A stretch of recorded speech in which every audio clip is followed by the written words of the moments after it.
कुछ अरसा पहले हमारे पास एक वाक़या आया था जो कि कराची के नज़दीक एक आइलैंड से जुड़ा था।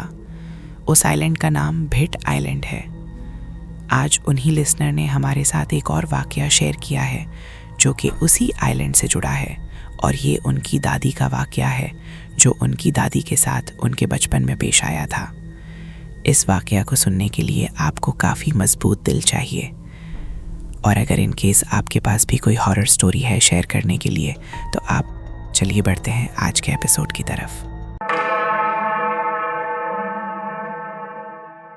मेरा नाम ज़मीन है।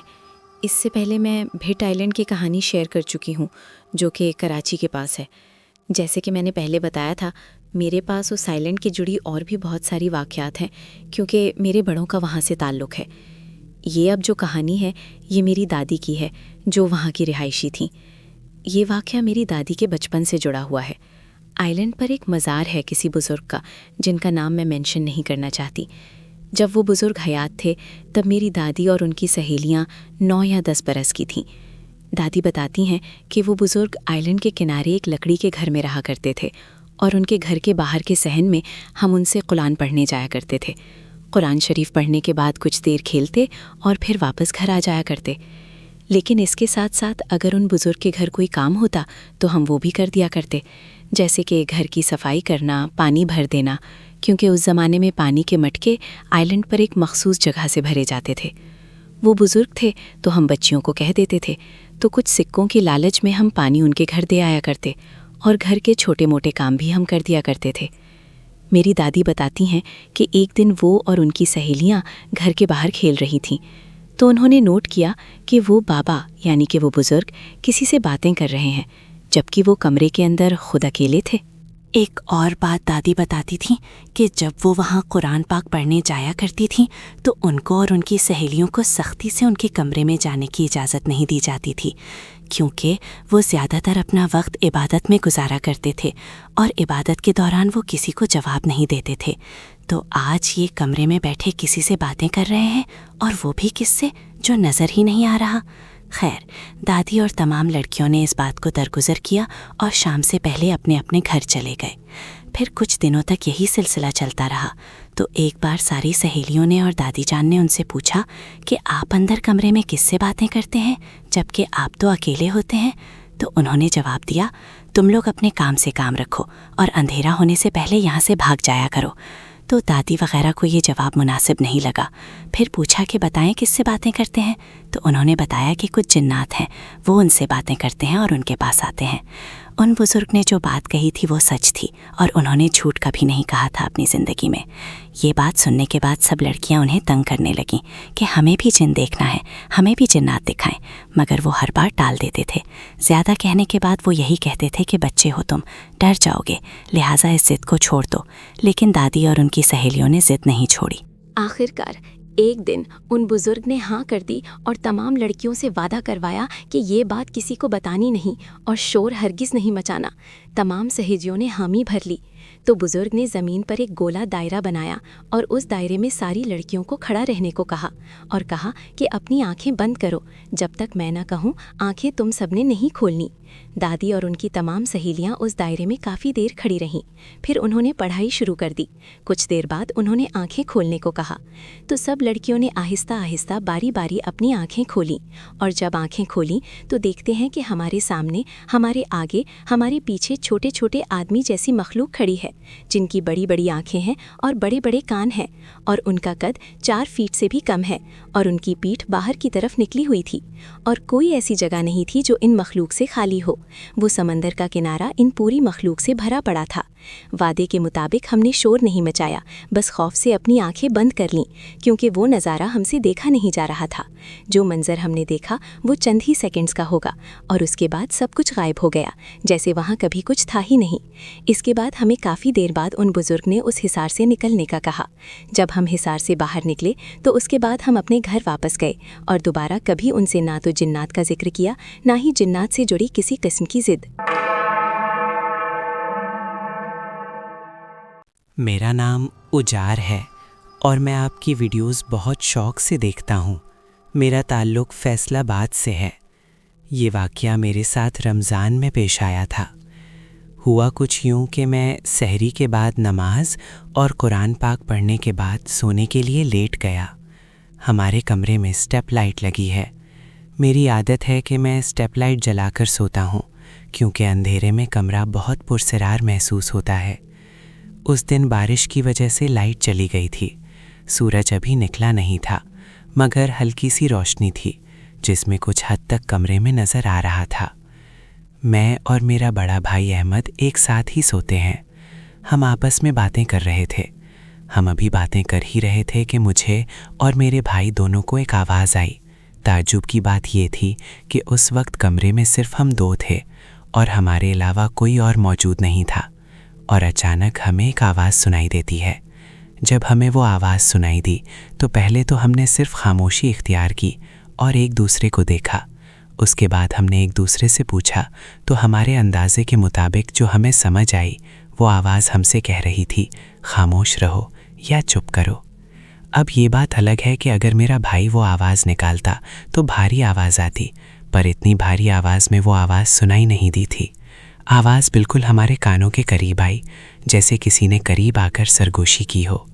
हमने ज़ाहिरी तौर पर इग्नोर किया, पर अंदर ही अंदर डर का आलम हम दोनों पर तारी था जो कि हम लफ्ज़ों में बयान नहीं कर सकते।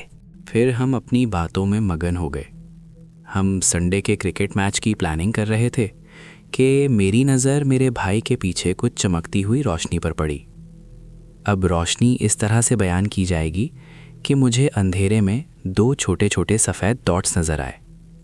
जब मैंने उन पर गौर किया तो वो डॉट्स नहीं बल्कि चमकती हुई कुछ आंखें थीं और यूं लग रहा था कि जैसे कोई बच्चा नुमा अक्स है जो मेरे भाई के करीब खड़ा है। मैं और मेरा भाई डर के बेड से नीचे उतरे और लाइट जलाई।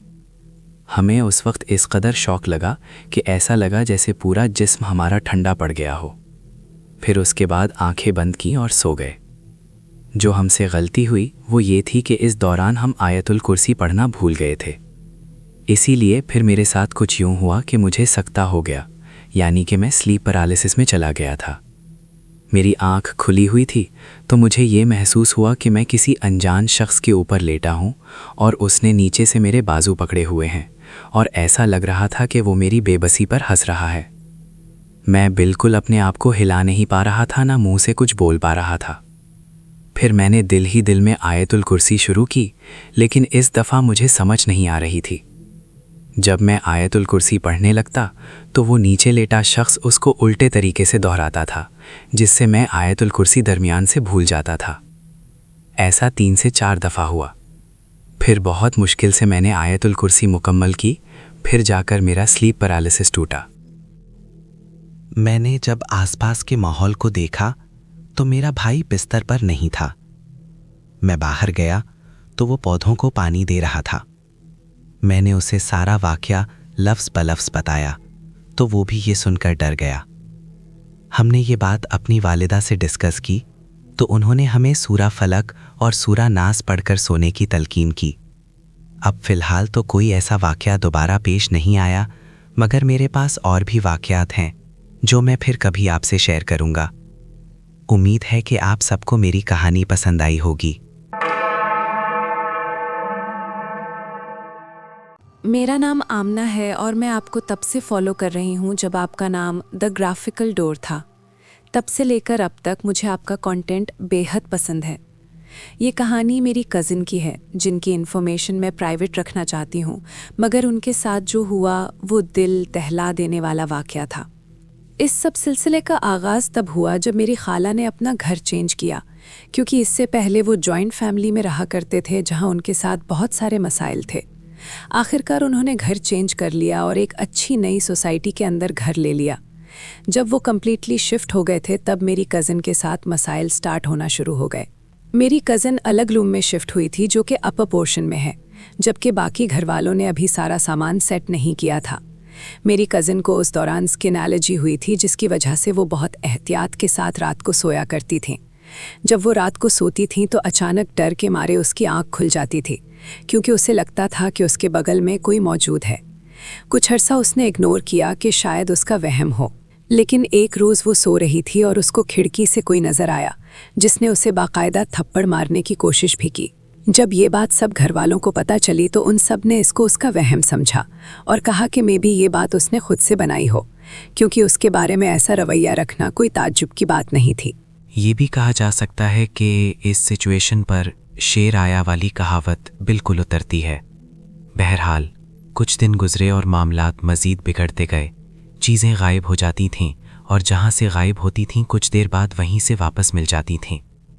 सब घर वालों को बाकायदा महसूस होने लगा कि उनके साथ कोई और भी है। ख़ास तौर पर मेरी कज़न, जो कि अकेली अपर पोर्शन में रह रही थी, वो इन तमाम पैरानॉर्मल चीज़ों से ज़्यादा मुतासिर हो रही थीं। उसकी तबीयत इतनी ख़राब हो गई कि उसको फिट्स पड़ना शुरू हो गए, इतने ज़्यादा कि कॉन्स्टेंटली उसको फिट्स पड़ते रहते थे। पहले उसको डॉक्टर को दिखाया तो उन्होंने डायग्नोज किया कि वो बहुत ज़्यादा ट्रॉमा का शिकार है।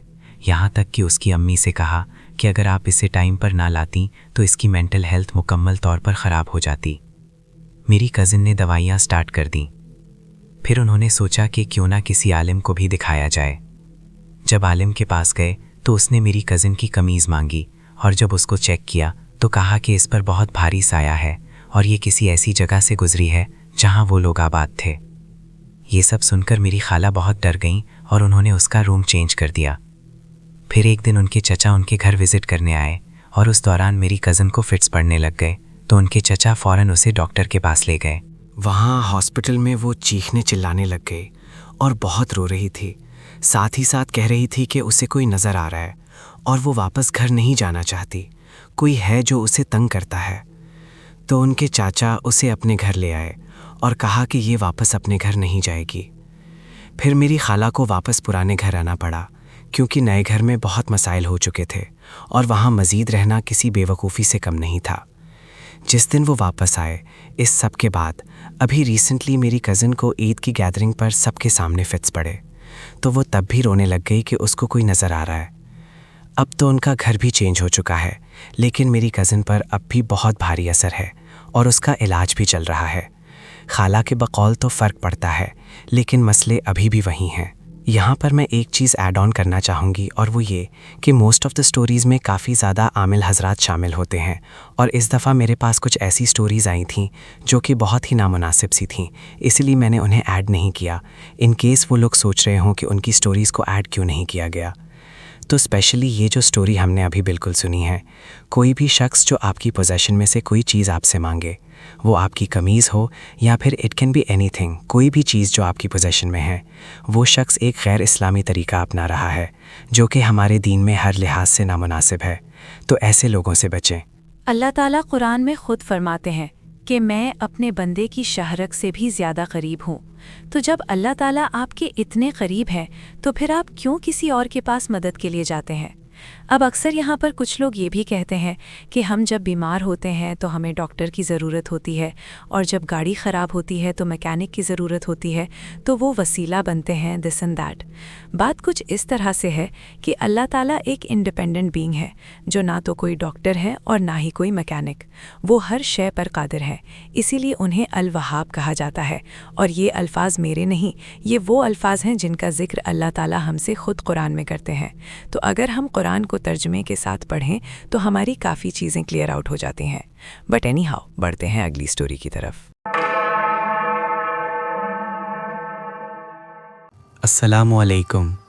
उम्मीद करती हूँ कि आप और सारे देखने वाले खैरियत से होंगे। मेरा नाम मरियम है और मैं कराची से ताल्लुक़ रखती हूँ। मैं आपके चैनल को तब से फॉलो कर रही हूँ जब आपके चैनल का नाम द ग्राफिकल डूड हुआ करता था और मुझे शुरू से ही आपका कंटेंट बेहद पसंद है। मेरे अब्बा की नेवल सर्विस होने की वजह से हमें सियालकोट से कराची मूव करना पड़ा। तब मेरी उम्र सिर्फ 3 साल की थी, तो हमारी सारी एक्सटेंडेड फैमिली, सब रिश्तेदार सियालकोट में ही रह गए, जहां हम हर साल सिर्फ वेकेशंस में जाया करते थे। ये बात 2013 की है, जब मैं 13 साल की थी और हम 4 साल बाद सियालकोट गए थे। हमसे मुराद सिर्फ मेरी अम्मी, मुझसे 2 साल बड़ा भाई और मैं, अब्बू और सबसे बड़े भाई कराची में ही थे। सियालकोट में जाकर मेनली हमारा स्टे नाना अब्बू के घर ही होता था, लेकिन वहाँ हम बाकी रिश्तेदारों की तरफ भी चले जाया करते थे और वहाँ स्टे भी कर लेते थे, जो कि 1 या 2 वीक्स तक का होता था। उस बार भी ऐसा ही हुआ। अब क्योंकि हम 4 साल बाद गए थे तो सब बेइंतहा खुश भी थे और सबकी कोशिश थी कि हम उनकी तरफ ज़्यादा दिनों के लिए रुकें। उसी मिलने मिलाने में हमारा प्रोग्राम अम्मी की फुप्पो के गांव का बना। हम उनके घर गए और वहां हमने कुछ दिन तक स्टे किया। अब हुआ यूं कि मुझे इंटरेस्ट रहा है हमेशा से हॉरर स्टोरीज़ में, और वो भी सिर्फ कहानियों की हद तक नहीं, बल्कि वो कहानियाँ जो कि सच पर मबनी हों। वहाँ अम्मी की कज़िन्स, जो कि हमारी खाला लगती हैं, से रात में रोज़ कोई ना कोई ऐसी कहानी सुनने की ज़िद करना मेरा मामूल बन गया था, जिसकी वजह से मेरे दिल में एक खौफ बैठने लगा था। अब एक दिन उसी गांव में मैं एक घर से दूसरे घर वापस जा रही थी। क्योंकि गर्मियां थीं तो तपती दोपहर में गलियां सुनसान होती हैं, मोस्टली लोग सो रहे होते हैं और घर से नहीं निकलते। मैं अपनी गली से एक गली पहले वाली गली में पहुंची तो वहां मेरे उल्टे हाथ पर एक घर था जिसका दरवाज़ा खुला हुआ था। मैंने चलते चलते ऐसे ही बिना कुछ सोचे उस घर के अंदर नज़र डाली तो सामने का मंजर देखकर मुझे बहुत अजीब लगा। एक पल को देखकर तो मैं यकीन ही नहीं कर पाई। मैं देखती हूँ कि सामने सहन के एक बार पिलर के साथ जंजीरों से एक लड़की बंधी हुई है, जो कि कोशिश कर रही है कि किसी तरह उन जंजीरों से आज़ाद हो जाए। उस लड़की की हालत देखने में बहुत उलझी हुई सी थी और अजीब भी थी। मैं खड़े खड़े उसे देखने लगी, ये सोचते हुए कि उस बेचारी को ऐसे क्यों बांध कर रखा गया है, कि अचानक उसने अपना रुख मेरी तरफ किया, अपनी गर्दन मोड़ते हुए। और जैसे ही उसकी गर्दन मेरी तरफ मुड़ी और नज़र मुझसे मिली तो मेरी जैसे जान निकल गई हो, क्योंकि उसके देखने का अंदाज़ बेहद खौफनाक था। मैंने हिम्मत की, वहाँ से भागी और घर में आकर घुस गई। ग्राउंड फ्लोर पर ज़रूरत के अलावा कोई आता जाता नहीं था, मोस्टली सारे लोग फर्स्ट फ्लोर पर होते थे। मैं भागकर ऊपर गई, लेकिन ऊपर जाने तक मुझे महसूस हो रहा था कि सीढ़ियों पर पीछे मुझे कोई देख रहा है। मुझे मुसलसल अपने साथ किसी की मौजूदगी का एहसास हो रहा था। मैं जैसे तैसे ऊपर आई, मैंने अपना सांस बहाल किया, पानी वगैरह पिया और ख़ुद को नॉर्मल किया, लेकिन मैंने किसी से इसका जिक्र नहीं किया क्योंकि हिम्मत नहीं हो पा रही थी। फिर कुछ दिन गुजरे और मेरे अब्बू भी कराची से सियालकोट आ गए। वो भी अम्मी की फुप्पो, जो कि अब्बू की खाला लगती हैं, की तरफ आए। वहीं साथ अम्मी के चच्चा का घर भी है, तो उन्होंने एक दिन दावत का प्रोग्राम बना लिया। अगले दिन उनके यहाँ दावत पर हम सब गए थे। जब दावत का खाना खाकर सब लोग फारिग हो गए तो उसके बाद मैं ताज़ी हवा हासिल करने टेरेस पर गई। बताती चलूँ कि टेरेस पर एक कमरा है जिसके साथ एक बाथरूम अटैच है, लेकिन उस कमरे को ज़्यादातर एक स्टोर रूम की हैसियत से इस्तेमाल किया जाता है। अब मैं उस टेरेस पर मौजूद थी कि मैंने देखा कि टेरेस के पार उस लड़की के घर की छत है जिसे मैंने कुछ दिन पहले देखा था, और वो लड़की उस वक्त अपने घर की छत पर खड़ी हुई थी और मेरी ही तरफ देख रही थी। मैं ना आंख झपक सकी, ना ही अपनी जगह से हिल सकी।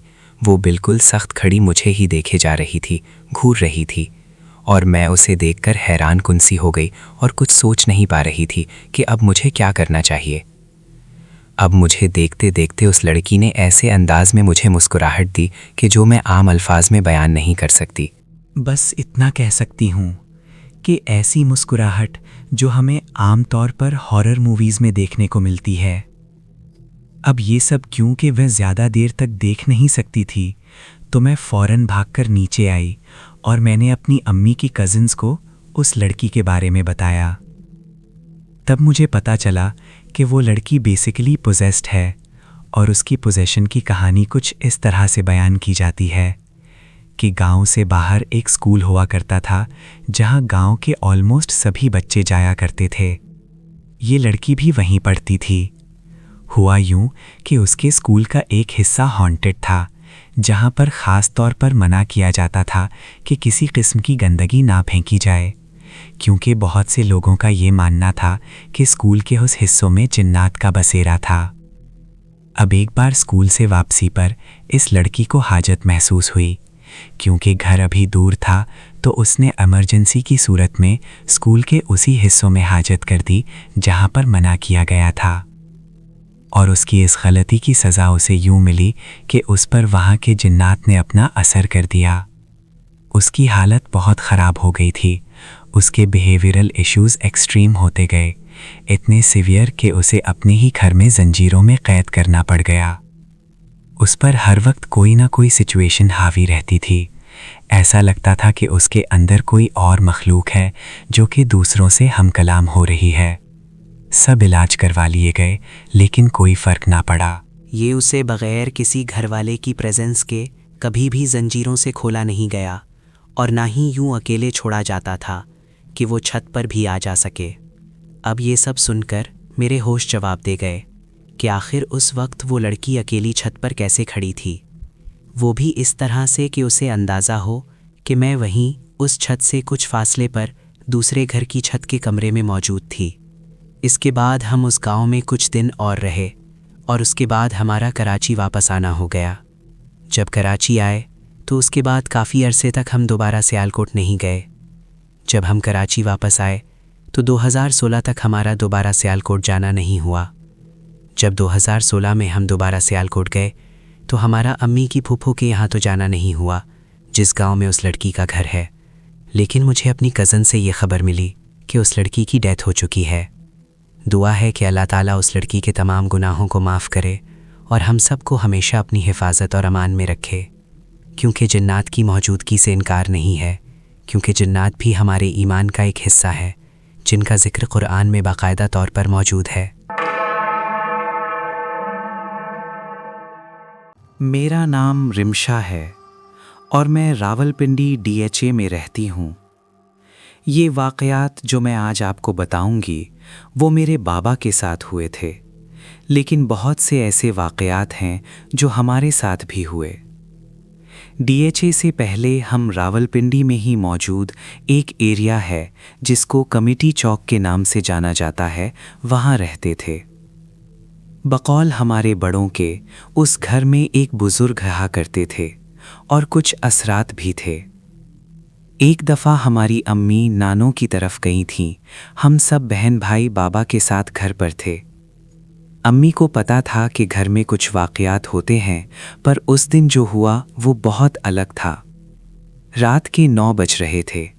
बाबा हमें घर छोड़कर बाहर किसी काम से चले गए और हमें कहा था कि तुम लोग ड्राइंग रूम में सो जाओ। हम सब बहन भाई वहाँ सोने के लिए चले गए, मगर जब हमारी आँख खुली तो रूम की हालत ही बदल चुकी थी। हमने जब बाबा से पूछा तो उन्होंने बताया कि जब मैं बाहर था तो मुझे लगा कि घर में कुछ बुरा हो रहा है। जब मैं घर आया तो देखा कि जिस रूम में तुम बहन भाई सो रहे थे उस रूम में आग लगी हुई है और तुम सब बहन भाई बेहोश हो। खैर किसी तरह से वो आग ख़त्म की। उसके बाद हमें होश में लाया और फिर हमने वहाँ से शिफ्ट करके कहीं और चले गए। लेकिन जिस नए घर में हम गए थे वहाँ पर भी पैरानॉर्मल एक्टिविटीज़ शुरू हो गईं, लेकिन उस नीयत की नहीं थी जो पहले हम फेस कर रहे थे। 2023 में एक सी पैरानॉर्मल एक्टिविटी हम सब के साथ दोबारा शुरू हो गई, जिसने हमारे होशो हवास उड़ाकर रख दिए। हमारे घर के 2 पोर्शंस हैं और बहन भाई ऊपर वाले पोर्शन में रहते हैं। एक दिन घर पर कोई नहीं था।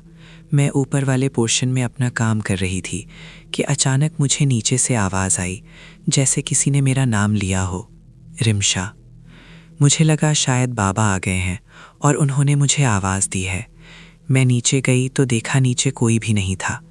जैसे ही मैं वापस ऊपर आई, ऊपर आने लगी तो मुझे फिर से आवाज़ आई और मैंने पीछे मुड़कर देखा तो एक बहुत बड़ा साया था जो कि छत से टकरा रहा था।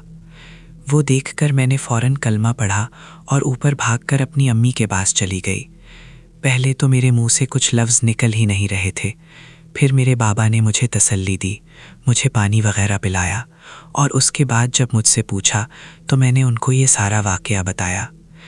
बाबा ने किसी आलिम से इस मामले के मुताल्लिक रुजू किया तो मालूम हुआ कि हमारे घर पे काले जादू का असर है। अब जब हमें ये पता चला तो उससे कुछ दिन बाद मैं मामूल के मुताबिक सो रही थी तो मेरी आँख खुली और मैंने देखा कि कमरे का दरवाज़ा खुला है और मुझे वहाँ से कोई देख रहा है। मैंने लाइट्स ऑन की तो उस वक्त वो मंज़र देखकर मैं इस कदर खौफज़दा हुई कि मैं आम अल्फाज में बयान नहीं कर सकती। मैंने कुछ भी ना सोचा और फ़ौरन लाइट्स ऑन की, लेकिन जब लाइट्स ऑन की तो वहाँ पर कोई भी नहीं था। अल्लाह अल्लाह करके मैंने दोबारा सोने की कोशिश की, फिर मेरी आंख लग गई और मैं सो गई। उसी रात की बात है कि दोबारा मेरी आंख खुली और मुझे अपने सीने पर एक दबाव महसूस हो रहा था। बोलने की हिम्मत नहीं हो रही थी, ना जिस्म, हाथ पैर काम कर रहे थे। ऐसा लग रहा था कि किसी ने मेरे हाथ पकड़ लिए हैं और मेरे कानों में सरगोशी सुनाई दे रही थी जो कि कह रही थी कि तुम मेरे साथ चलो। ये सुनकर मैंने रोना शुरू कर दिया तो उसने मेरा हाथ छोड़ा और मैंने फिर कलमा पढ़ा, आयतुल कुर्सी वगैरह पढ़ी और ख़ुद पर हिसार बनाया। जब दोबारा मैंने इस सब के बारे में घर वालों को बताया तो मेरे वालिद साहब ने दोबारा से सब के मुतालिक जब रुजू किया तो हमें पता चला कि इस बार दोबारा काला जादू हुआ है और इस दफ़ा पहले से ज़्यादा ज़ोर से करवाया गया था। अल्लाह ताला आपको, हमें, हम सबको काले जादू की नहूसतों से अपनी पनाह में रखे और जो लोग दूसरों का घर उजाड़ने की कोशिश करते हैं उनको हिदायत दे। उम्मीद है कि आपको आज का एपिसोड पसंद आया होगा और अगर आपको पसंद आया है तो you know what to do, like, subscribe and tap the bell notification because you never know what's coming next. मिलते हैं आपसे अगले एपिसोड में, तब तक के लिए